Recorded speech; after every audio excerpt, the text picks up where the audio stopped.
them in the name of the Father, Son, and Holy Spirit, teaching them to obey everything I've commanded you, and I will be with you to the end of the age. So the first passage, Matthew 10, Jesus telling his disciples, well, I'm still here. Before I leave, before I go away, I don't think they knew at the time that he was going to leave. They did not know that. But he's telling them, go and tell the people. Go on the rooftop and get tell people. Then, after he was crucified, he was buried, rose from the dead, he rose, and he tells his disciples, now that I'm leaving, you go and tell. So with this particular parable, Jesus is saying, with all these parables, Jesus is saying to his disciples, tell it to the people. Tell it to the people. So, we're coming to the end. Let's see. Oh, here it is.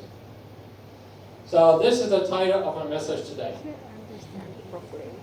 Hear, understand, proclaim.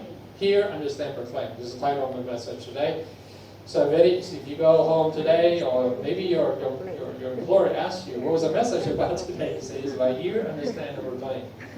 If there's a sister who was not here today because of rain or whatever reason, she asks you, what was the message about? You say, like, hear, understand, okay. Now let's look at this. Let's finish up with this, okay? I don't think I have a slide on this one, do I? Okay, yes I do. Okay, here. In Matthew 13:16, Jesus said to his disciples, blessed are your ears because they hear. Blessed are your ears because you hear. Blessed means highly favored. You have been highly favored by God that you can understand what he has said through the parable. If you understand what he's saying, that's what Jesus is saying. If the disciples, you understand what I'm saying, you're blessed. You've been highly favored. Okay. You don't have to turn to this, but let me touch briefly on one of the parables. The first one I mentioned in the slide is the parable of the sower. And the sower went and sows a seed, and the seed falls on, first it falls on the road, then some fall on rocky places, and some seed fall among the thorns, but then there's some seed that falls on the good soil. And in this particular passage, okay, let me see. Where is okay.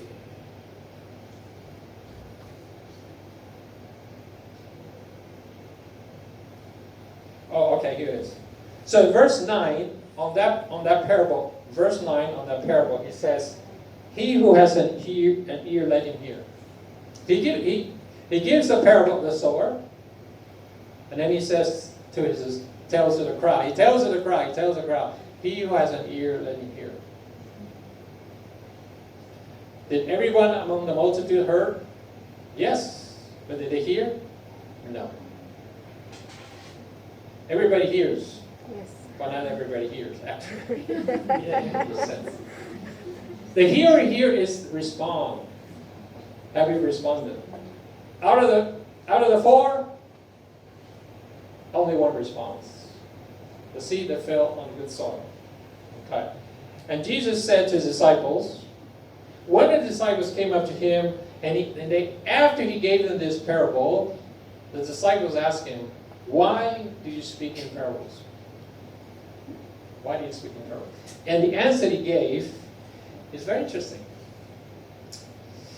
He said, to you, meaning his disciple, it has been granted to know the mysteries of the kingdom of heaven. But to them, it has not been granted. Therefore, we can understand what Jesus meant, blessed are those who hear. Because you have been given what? You've been granted to know the mysteries of the kingdom. Not everybody could understand that simple parable of the sower. Not everybody did. And not everybody understood the rest of the parables. But the disciples did. Why? Because it was granted to them to hear.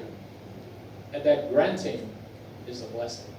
So if you are among those today, if you understand these parables in Matthew 13, if you hear and you understand, you're blessed. You're highly favored. You're highly favored.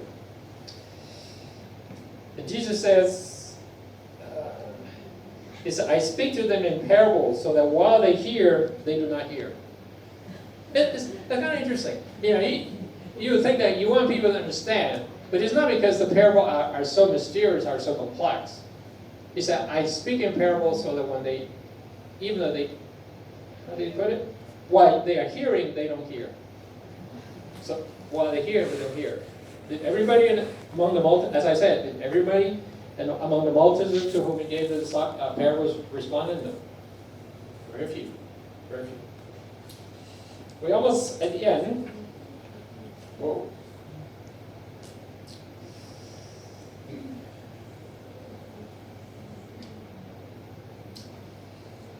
So, how much time do we have? What? Yeah. 3 hours? Only 3 hours? Only. I thought it was 5 or 10. Okay, thank you, Sue. So here Jesus is giving all these parables. Let me go through them very, very quickly. Very, very quickly. I'm not going to explain them. I may have it.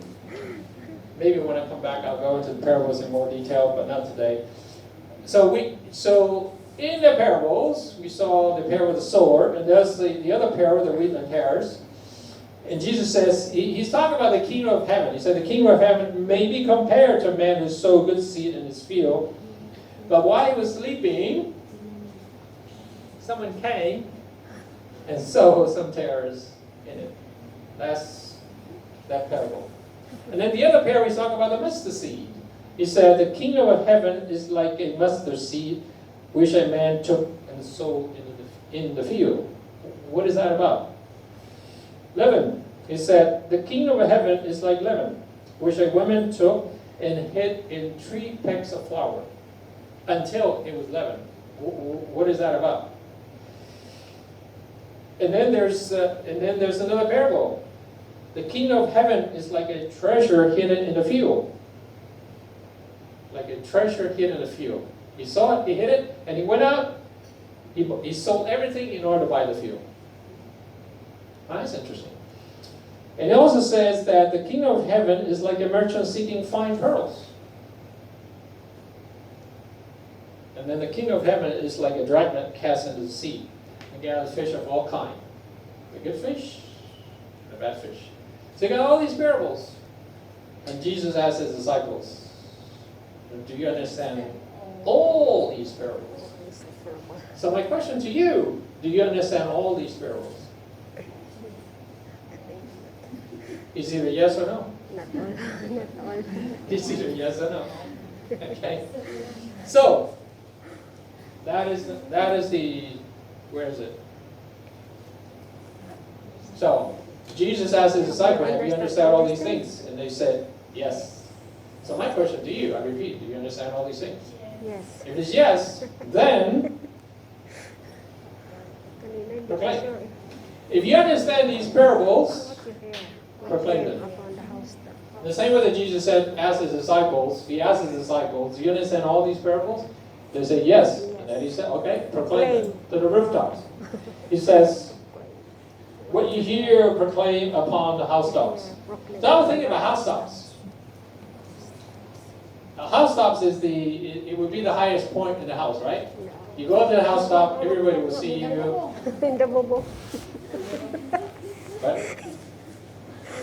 We're talking in Tagalog, the housetops is the bubo. Okay. The upper top. So it's the highest point of your house, right? Yeah. If you were to go out to the housetop and you would talk, everybody would see you, right? And you see everybody. But here in Hong Kong, it's going to be very difficult. Because most of us live in very high places. 30 floors, 40 floors. You go up there, no one's going to see you. No one's going to see you. So the thing here is, did they, even in the times of Jesus, did they literally go to the rooftop? Maybe yes, maybe no. Where would we go? What would be our rooftop? What would be the equivalent of our rooftop that we're going to talk, where we can tell people? In some cases, you have to go to the people. You have to go. If there are prisoners in jail, you have to go to the jail to bring the gospel to them. if there's someone sick in the hospital, you have to